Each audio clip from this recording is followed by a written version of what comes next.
Hi, this is Peter Godinez, your ambassador with KADY TV, with another segment.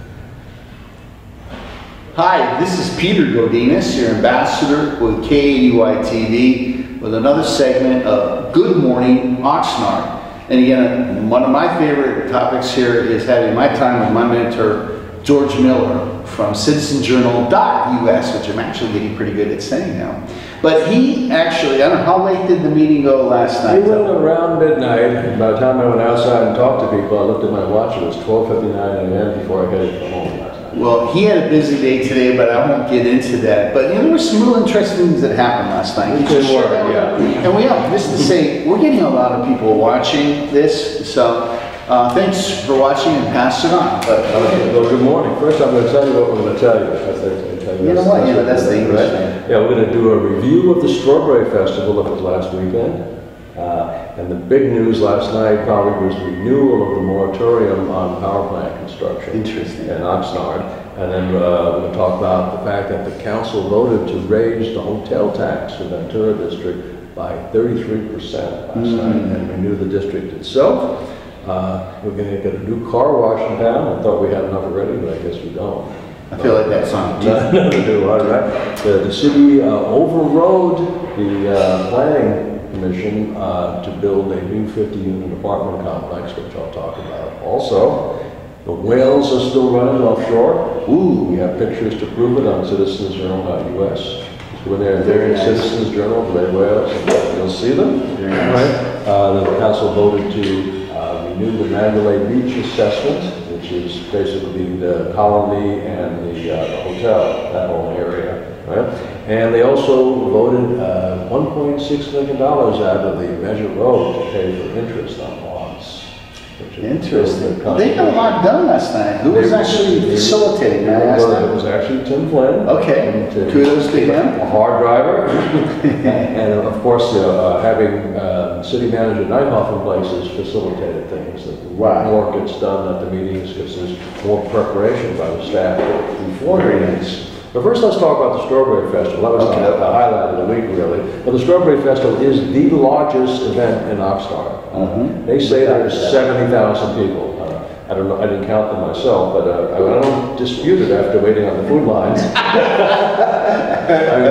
There was this food court area, and it was absolutely packed with people. And some of the lines were over a half an hour, 45 minutes, which is not good. So if you go there next year, which I recommend, eat very early or eat very late. And not eat any time between 11 and 2. Or bring a tent so you can bring a box lunch. But you know, one good thing I liked about it, so the prices really weren't that bad. Really? Like the strawberry smoothie, $2.50. Really? I've paid like 2 or 3 times that at the Ventura County Fair.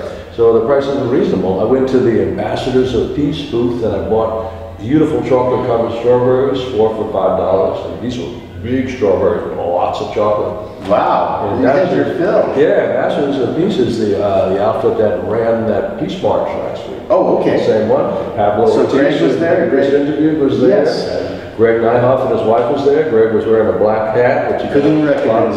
He had the glasses on too. And sunglasses, right.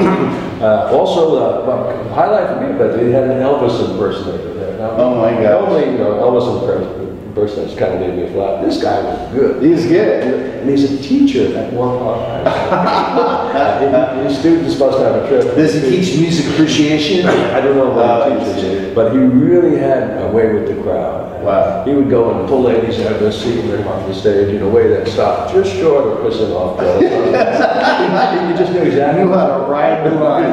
Right. One lady saw me taking pictures of her. She begged me to send photos, and she was so grateful. She's from San Diego. Really? People I met from San Diego, Chicago, Phoenix, Santa Barbara. A lot of people come in from out of town to go to this thing. I guess we grow some very special strawberries. I guess we really do. It's a pretty big event. But on to more serious matters. I've been through at least 6 or 7 debates about the replacement of the power plants at Mandalay and Long Beach. And, you know, they've reached the end of their useful life. Everyone agrees that they're no longer cost effective. They're dirty, they're old, they're ugly, and all that. So NRG, who's our energy supplier, won a bid with Edison to create power for Ventura County. And they decided that they wanted to do it here at our Mandalay Beach plant. It's just a few miles from here up the beach.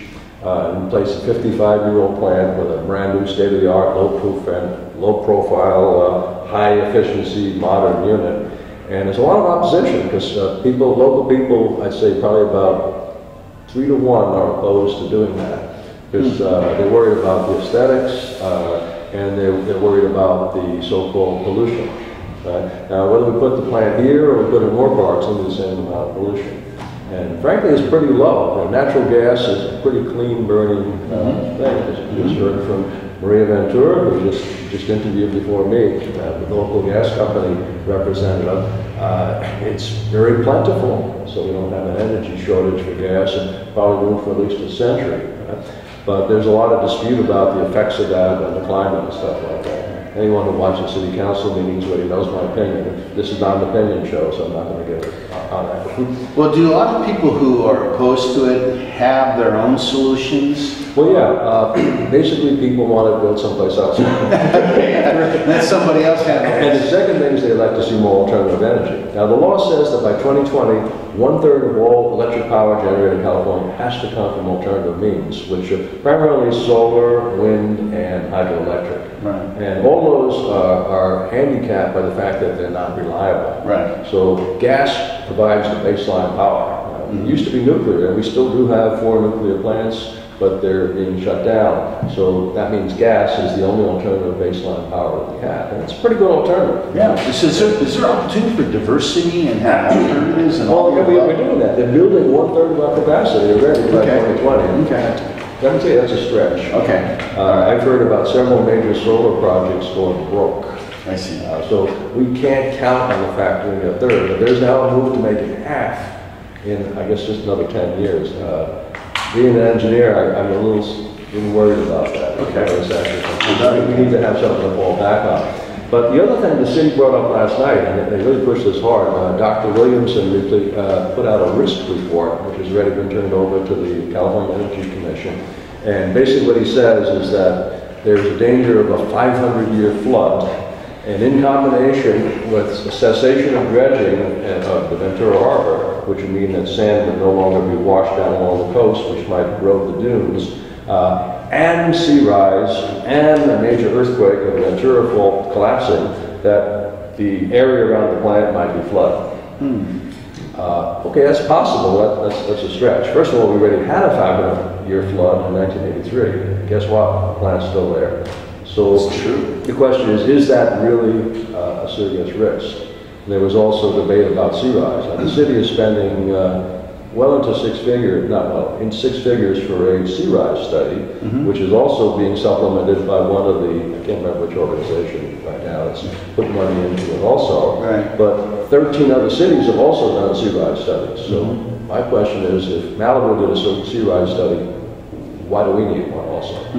It's the same ocean. Do we really have to spend that money? Do we spend it on something else? So the city will likely spend up to millions in litigation over this with NRD. So several people in the audience, including the people that Tony Cordero described to you earlier when you interviewed him and Dawn, he would, I'm going to pursue that right now. Let me just have to say that you can check that interview out in the archives. Yeah, because it would take me 10 minutes to explain what he explained a lot better. But they would like to enter into negotiations or discussions with the city about a community plan that could make for the transition by demolishing the old plants, providing other community services in return for playing ball with them. There's a lot of controversy about that. Frankly, some people last night said that's blackmail, that's extortion. And basically they're just doing business. The plant is there, they have no legal obligation to take it down, but it's a big ugly eyesore. Yeah. And other communities, such as Morro Bay, have had it where the plants have been shut down and the white elephant is still sitting there. Yes. So a lot of people think it's the city's advantage to negotiate now, otherwise the cost will be considerable. Now, one thing the city's also considering is other legal means to stop the new plant, either through putting a limit on how much water they can consume, and their water usage is going to drop like 80 or 90% with the new plant. But it's still 16 acre feet, which, you know, is no mean amount. But it's roughly 4 times more than an office building, a good-sized office building is. So it's big, but it's not really huge. They also talked about passing an ordinance to force the demolition of the plant. And it's not unclear whether such an ex post facto law could be enacted, whether it be at the local or the state level. So those are all things under consideration right now. So they voted last night to go ahead with all those things, to extend the moratorium for another year, to complete the sea rise study, to look into other legal means and pursue the action with the state court. Now there will be a meeting up in Sacramento, an evidentiary hearing on May 27th, and then another hearing for gathering public comment in Oxnard. I believe it's on July 17th. Will be at the Performing Arts Center. We'll announce that when it comes closer. So that's what's happening with that. That's a really big deal right now. A lot of people are involved in it. There were about 30 speakers last night. Really? That's nowhere near the 50 or so that we had when they first passed the moratorium. But it shows there's still a pretty high level of interest in this event. So what else happened? Well, last night the council voted to renew the Ventura County West Tourism District, which is a group that combines their efforts to promote tourism within the county. It brings a lot of money into the county. Yes. And they decided that the tax they have works so good that they want to increase it 33%. And What does that look like, from 3% to? no, actually, there's 2 different taxes, and this particular one is 1.5% now, it'll go to 2%. 2%. Which is a 33% increase. And they went through some interesting semantical gyrations last night. They told us it wasn't a tax, that it was a fee, and it was self-imposed. However, no one asked the hotel guests if they agreed to this. I question whether it's self-imposed. But what they're really banking on is getting this money when they're able to spend more money to bring more traffic in, which it will undoubtedly do. Yeah. And that renewal goes for 10 years into the future. What else happened last night? Well, we're going to get another new car wash. It's called the Car wash. Surf Through Car Wash. It's a new high-tech, state-of-the-art car wash that only uses 13 gallons per car wash. Really? That sounds like a lot until you figure out how much you use if you wash your own car in the driveway. What's that usually? Well, estimates are between 20 and 100 gallons, depending on whether you leave the hose on or off and whether you do it 2 or 3 times. And secondly, when you wash your car in the driveway, all that crud on the car flows down onto the road, which ultimately ends up in the storm drains, which ultimately ends up either going into the ocean. So That would be motivation enough too to go. yeah, it's really a lot cleaner and cheaper for the society in general to go to a car wash. Yeah. Most car washes today have all kinds of constraints on how they have to process the water, dispose of it, what they do with all the waste that's collected, and how much water they use for car wash. Interesting. So these guys had it approved. This was, I believe it was knocked down by the Planning Commission, and the city overrode them last night. The city also overrode the Planning Commission on the construction of a new, roughly 50-unit apartment complex down in Saviors. And Steve Nash from the Planning Commission got up, and he was a little upset about it because they had shot it down on 14 different points. But the city felt that the benefit of the community exceeded those 14 points, and they felt there's such a terrible need for low-income housing. They got to do something. They estimate there's a need for 6,000 units of low-income housing. And this particular project will only supply 8 low income. So it's basically barely scratches the surface. But they got into a lot of debates over the financing, since this is actually a subsidized unit. I believe it's via tax credits. In order to come up with a price point which is affordable by the average person making 80% of the average income in the city, it would have to be around $1,750 a month rent. I remember when I was in college, I paid $60 a month, so $1,700 sounds like a lot more, but evidently that's considered cheap rent now. But to do that, it's got to be subsidized, but it also means that they have to take a lot of shortcuts. They got to stick more units into the same space. They got to make the buildings closer together. They got to play games with the parking and stuff like that. And the Planning Commission didn't like that at all, but the city council just said, hey, we got to do this. We have to build this. There's a big need for it. There's definitely a need for it, and this barely is a drop in the bucket. So that was that. Yesterday, 3 of us, all the staff of KADY TV, Peter Godinez, our producer behind the camera, Bob Allen, and I were principals for a day for the Ventura County Office of Education. Now, Peter first told me about that. I had no idea what I was agreeing to. I thought it meant going to a luncheon and talking about principals. They put them to work. And then I found out I actually had to show up and actually do principal duties. And it was not only at a school, it was at a special education school. Yeah. And the last time I was in a special education class was 1954 in New York. And it's really changed. Back then there were like 12 kids in there, all different problems, and they treated them like lepers, I mean, compared to how they do now. It was just awful how they treated kids. Now it's really developed into science. I mean, every class I went to had multiple instructors. They had people who you had to have to master a degree. You can walk in the classroom and be a teacher. Yes. They had occupational therapists, they had speech therapists, they had behavioral experts, they even have security guards. And what they do is they try to take those kids who are not able to learn in the regular classroom and bring them up to some level of self-sufficiency. Right, Now, functionality. that self-sufficiency could be anywhere from being able to tie your own shoelaces up to actually working in a job. And while I was there, people were leaving and coming to go out to work at Fresh and Easy, to work at a coffee place and stuff like that, because various companies around the community have agreed to bring these people in and let them do work. And the way it works is a teacher goes out to basically supervise those people to make sure they don't get in any trouble and help them along and interface with the companies. And I tell you, these kids love it. They really love it. They love it a lot. I was inspired by several stories, but one story I wish you would repeat was when you saw one of the students, and it had, it was a he that had a handicap, I can say that, but tell me that story. I walked by from classroom to classroom. I saw a guy in a wheelchair. He was like this. It just looked like he was like totally inanimate practically. And when I looked closer, I realized that he was whirling an iPad. He was actually running an iPad. And I didn't think this guy was even sentient. I mean, obviously they can teach these folks a lot. So he was able to have a whole world of communication outside the world. He was online and surfing and stuff like that. So those are the kind of things that the school can help accomplish. Let me tell you another interesting story. I walked into another class. It was a class mostly all autism kids. And they were sitting there reading. And I said to Dr. Bartlow, who's the principal, I said, it's too bad we came now during lunch. I'm not going to see the instruction. And the teacher said, wait, this is instruction.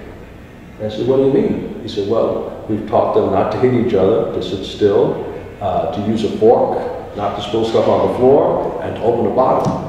And she said, for a contrast, look at this young man who just started. And he's sitting there, and it's like food is all over the floor and all that. I'm looking at the two, and I see the contrast, and I said, well, you know, do these other folks have more ability? She said, no, but we trained them for 2 years to go through basic skills. And that's the level. And she said, the parents can't do this on their own. No, the school can. So bottom line, there's 800 or 900 kids in this program in the county. Now, I didn't even know until recently that the county did this, not the school districts. School districts, when they have a kid that can't mainstream, they send it to the county. And here's the reason why. The county has the economies of scale to have different specialty schools to handle multiple districts, and the districts pay a little bit to the county in order to get the economies of scale to run a program like that, which runs to about $100 million a year. So it's good to know that insurance policy is there if you should ever, God forbid, have a child that's born with such disabilities. Yeah, and you know, I want to say thank you to Bobby for actually being a part of it. It was so special, and you know what I get out of it is there's something very special inside each one of these. That sometimes it takes a little longer to get out, but it's like the iPad story. His brain is functional in certain degrees where he's able to intellect, possibly solve things, collaborate, provide information. My gosh, it was just a wonderful time. I got a doozy for you. The first class I went into were 18 to 20-year-olds. They do keep until they're 22, after high school. And we asked each one what he or she did and what they wanted to do. 2 of them want to be writers. I'm not surprised. One of them wants to be a playwright. Not surprised. So I got to talk with her, and we ended up setting up an arrangement for our editor, Deborah Tash, to talk to her. Deborah runs a writers group, And she's actually going to come out to the school and talk to these two kids and just see, what the possibilities It was are. fun. Thank you for, sharing that aspect of it, because it was quite significant. So I'll let you take the wheel again. So. Okay, well, I'm almost at the end of the course. We're going to talk about the That's whale. Well, I'm not sure I measured it, but last night the city voted over $1.5 million of Measure Row funding to basically pay the interest on bonds. Okay. Fortunately, the Measure Row fund, which was set up mainly for public safety and other things like that, is pretty solvent. But there's been a lot of controversy over how that money should be used. Not everyone agrees that some of the money should be used the way it is. And recently, I think I mentioned, the city also wants to make a multi-million-dollar loan for Measure Row to finance the $11 million deficit for this year.